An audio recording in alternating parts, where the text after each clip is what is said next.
Hello guys, my name is Rob Anderson. I'm the product training and demo exec for Pioneer DJ UK, and I'm up at the DJ Kit showrooms in Newbury to talk you through our latest addition to our range and the Mixer series, which is the DJM2000 Nexus. So, upgrade and replacement to the existing DJM2000. As you can see from looking at it, there's not a great deal of physical change. The hardware remains the same, apart from some aesthetical touches, which I'll go through. But the main difference is in the firmware. So we've now incorporated firmware version 3, which will also be available for the existing DJM2000. So with version 3, the Nexus really becomes the central hub of the Nexus system. So it works really well when you're using it in conjunction with the new CDJs, the CDJ2000 Nexus. However, you can use it with any other player, turntable, CDJ on the market. You know, you've got analog and digital inputs on the back, but when you use it with the Nexus, you can control some really cool features from the CDJs directly from the mixer. So the main thing in the new firmware is a whole overhauled touchscreen section down here. So we've got two new visual interfaces to use and creative effect styles that we've incorporated on there. Above this, we've got the existing effects, you know, the beat effects section, which has been incorporated into the unit. It was kind of developed to be similar to the EFX1000. So the main thing about the old DJM2000 was that it was bundling all the technology we've been made famous over the Pioneer series over the years into one unit. So we've left certain things the same. We've left the beat effects section exactly how it was, as well as the inst effects section over here. So 6 inst effects, which are similar to the sound color effects on the DJM900 and the DJM800. So first of all, let's get some music running and I'll take you through the new features on the touchscreen. So, if I double tap the remix button, what you're seeing at the moment is the sidechain remix. We'll cover that at the end when we use it in conjunction with some of the other effects. But if I double tap the remix button, we're displayed with this visual interface. So this is our beat slicer. Now this works as a sampler and it's quantized. So if I tap channel 2 up here, it displays which channels of the mixer that I can actually sample from. At the moment I've selected channel 2, but you can scan through and choose different channels. Although channel 2 is displaying grid underneath it, that means whatever's coming through channel 2 has been analysed in Recordbox and has been assigned a beat grid in Pioneer's Recordbox software. So it means the sampling process will be 100% accurate. If I change the tempo of the track up here, you can see it corresponds in the sampling section here. So the mixer is detecting the BPM of the track to a decimal place, so when I actually hit sample it will be perfect. If I want to then start sampling, we can sample either 4 beats or 8 beats and actually choose which channel the audio is going to come out of. So I'll choose channel 2 as well, or same. Now let's hit sample. You can see that recording. Now, what you're hearing now is this sample. So this 8 beats of sample music. If I hit stop on the CDJ, this isn't playing anymore. It's actually playing the sampled audio through the same channel. Now, what we can do to manipulate this sample once it's loaded into the sampler, you can see it's actually being split up into blocks. So we can actually choose which section of the sampled audio we want to play and repeat that, all quantized. But the really cool thing is you can actually repeat each section of sampled audio to a different value. So either a solid beat, half beat, quarter beat and 8. So you can choose which section of the audio you want to repeat and create your own patterns. If I hit sequence record, it remembers any sequence that you tap in there.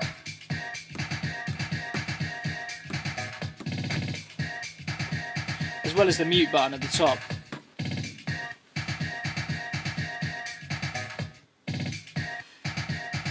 Now this can then in turn be affected, so all of the effects, if you jump back onto one of the launch videos of the DJM2000 Nexus, you can see an in-depth talk of all these effects. These can all be used to manipulate the sampled audio as well. So we've got low pass filter, we've got high pass filter, we've got the jet effect, white noise, zip, which is a very effective sound pitching effect, and a crush.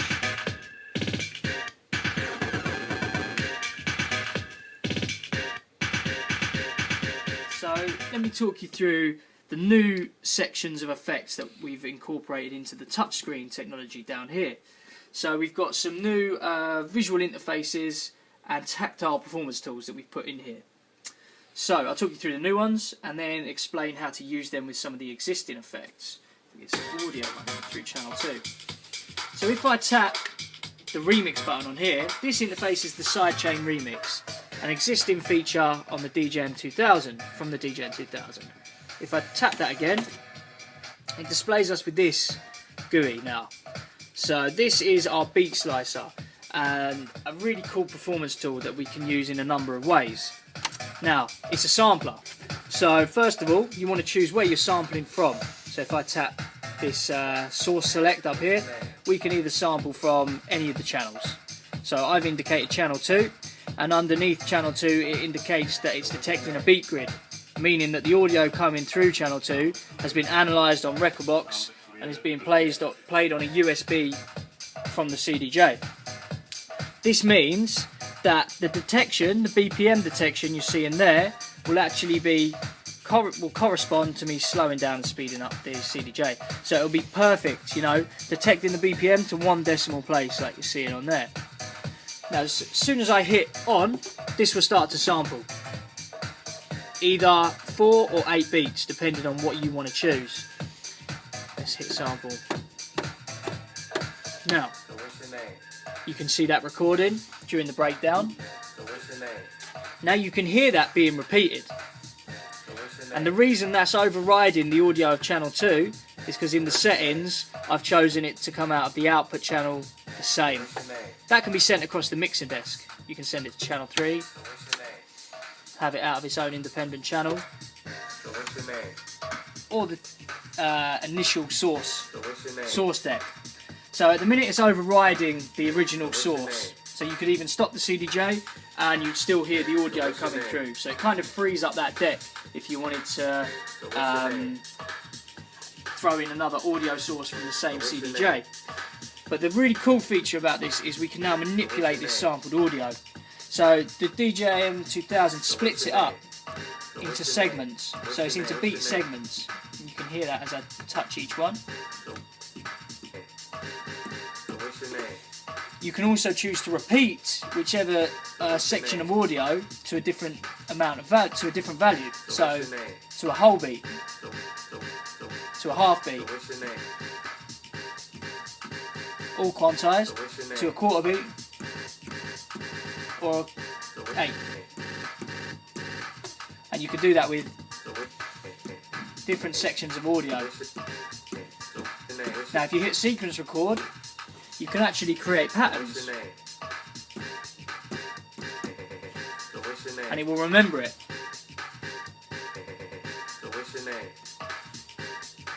Make them more complex. Even use the mute. Now, it sounds a bit dull on its own, but you can do this building up towards a drop of a track and then actually change the channel that the audio is coming through. So if I send that to channel 3,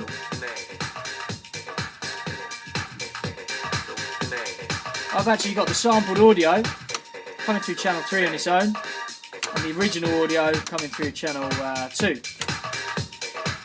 Creating quite a unique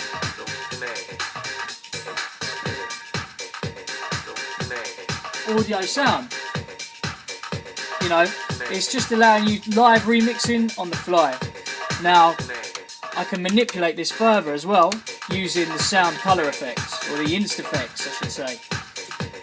At the moment you can see I've got a high pass filter on there, which I can manipulate the resonance on the DJM2000, a really sought after tool, having resonance control, so you can really get a squealing filter. You can use low pass filter.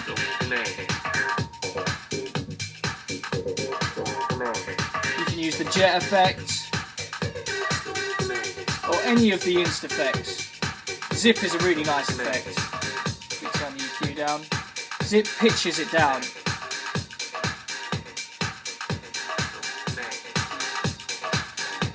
So you can actually create a nice pitching effect. We can do that on both channels.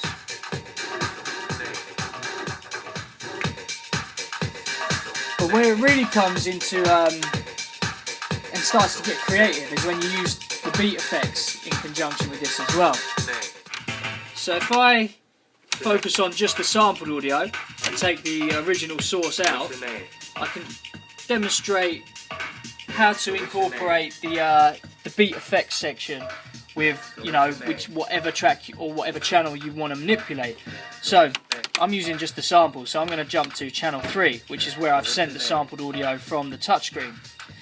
Now the beauty of this section, like I said, it's inspired from the EFX1000, so we've got access to all effects just with using a punch button instead of using a rotary pot to select your effects. So instant access to whichever effect you want to use. If I jump onto echo, below that we've also got an effect frequency isolator. Really cool feature inspired from the DJM1000, which allows you to manipulate your audio and apply your effects just to certain frequencies, so i.e. the mids, the lows or the highs. So let me choose a channel, channel 3, choose an effect, choose a band which I want to affect, in this case just the mids.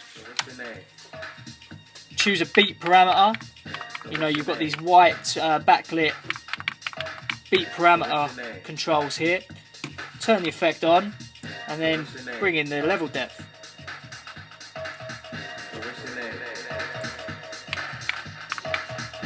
All post fader.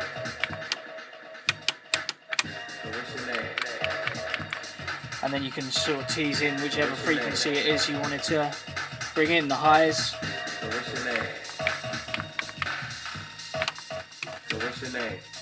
Like so. Now, when you're using that on a created pattern,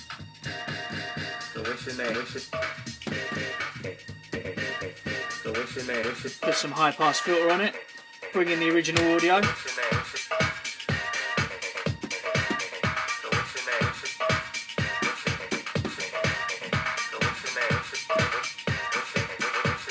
Creating a nice stuttering sound, and then apply your effect to it. Or even jump onto master and affect the whole lot.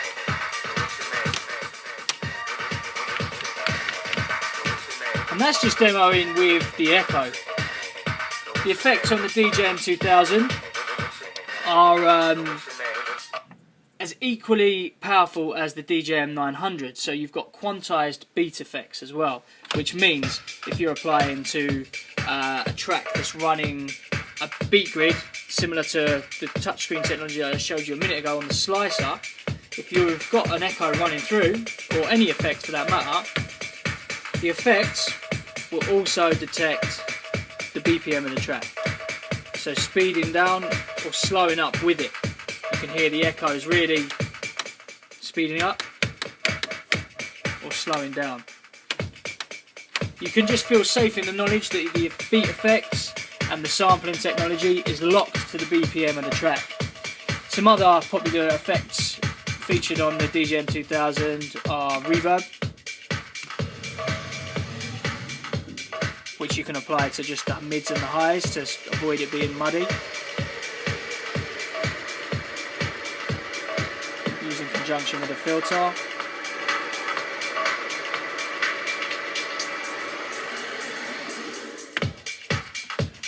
Multi-tap delay, which is exclusive to this mixer.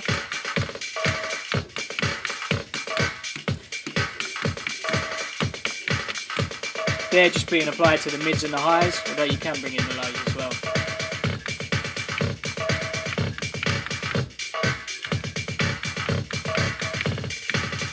And then jump to an echo. So like I said, instant access to different effects at the touch of a button. Apply a gate on there and you can really create your own breakdowns as well, stripping the track back.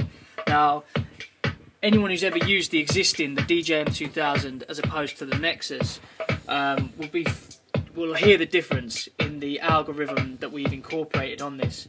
So that gate effect that's being applied is accurately reading the transients of the tracks to create that style of gate. You know, it's very tight and a lot more accurate on there now. Let's jump back down onto the touchscreen and I can talk you through the existing features that were on there. If we jump back to the key point of the track, if we access the beat slicer by double tapping the remix button. We're still left with, if we hit that again, so a single tap, the sidechain remix feature that was first incorporated on the old DJM2000. Now this works as a sampler and a synthesizer.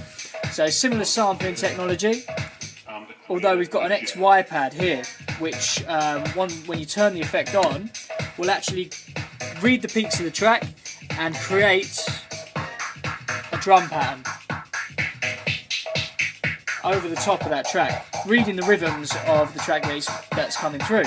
So we can actually move our fingers up and down to affect the filter frequency, or move them left to right to affect the decay all the time. If we hit hold, that will remain on. So what's your name? Jump to another breakdown. So you could leave that running on your mix all night. You can actually choose to send that to a different channel as well. The same as we did with the beat slicer. We can have that running independently to a different channel, letting us apply effects to it.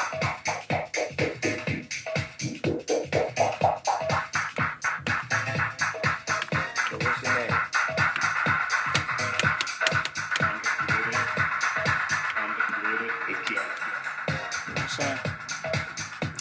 So you know, really popular effect first introduced on the 2000 that we've incorporated onto the Nexus.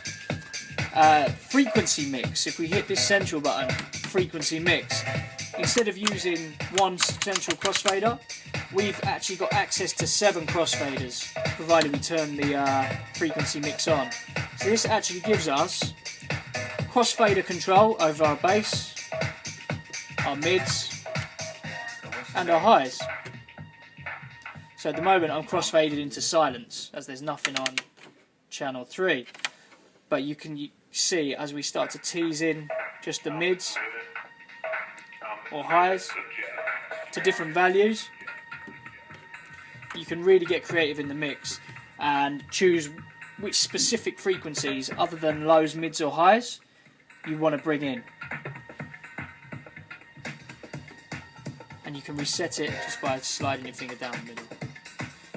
Now, I mentioned the Nexus being the central hub in the CDJ2000 Nexus setup, and that's because we've got access to some of the CDJ's controls directly from the touchscreen.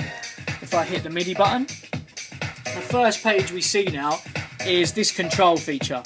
So we can actually set which players we want to sync.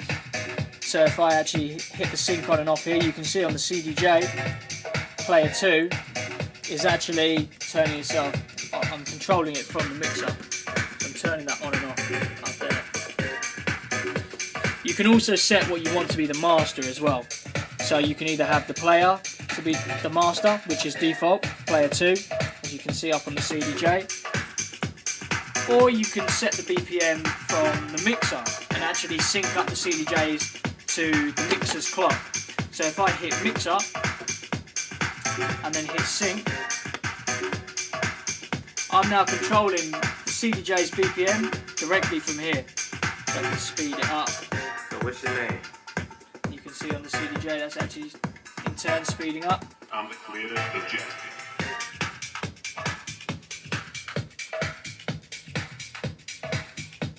or I can choose the player. It's completely up to you. So instant control over the CDJ's sync functionality from the mixer. Now when the mixer's set to be the clock, even if I stop the CDJ, you can see on the CDJ's bar counter, it's reading the clock from the mixer. So we've got a ticking source set at, in this case, 120.8 BPM, and that lets us know when to queue up our CDJs. So that master clock will be displayed on any CDJ in the link, indicating us when to actually initialize our queue and giving us something to work alongside. Other functions of the MIDI button will be the existing MIDI control surfaces that we had on the firmware version 2 and the DJM2000, the predecessor. Now this is instant access to the most popular MIDI control surfaces on the market, all built into the mixer. So we've got 4 types of MIDI control surface, A, B, C and D, which have all been modelled on famous external MIDI controllers. You know, this gives us 2 pages for every type, and it gives us, these can be mapped to any software that receives CC messages or MIDI messages. So there's a USB connection on the back of the DJM2000. You can hardwire direct connection to your laptop and send a MIDI signal to any piece of software that receives that. Another reason why this is the central hub in any live set or DJ performance. I'll quickly show you the ins and outs.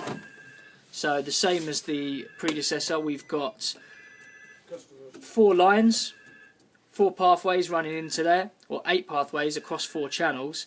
So 2 phono preamps on channels 4 and 1, and line and CD inputs. Now something that throws people when they're using the DJM2000 sometimes, you can choose to run in digital or you can choose to run in analog from the CDJs. So we're running in analog into channel 2 here, RCA connection. So which means we need to have this switch set to CD. If you are running into the digital ports here, as some people do if they're using the higher end CDJs, you'd want to switch to digital. Otherwise you won't receive any audio. In this case we're on CD. Below this you can see we've got an integrated network switch. So instant access to the ProDJ Link without an external network hub. We've got 4 ports there for CDJs, as well as 2 computer ports for Recordbox systems. XLR out, as well as RCA master out and record out. Send return, booth outputs, just as you'd expect on any club spec unit. That's the DJM2000. This is retailing now in store at the DJ Kit showrooms. Get yourselves down and have a play.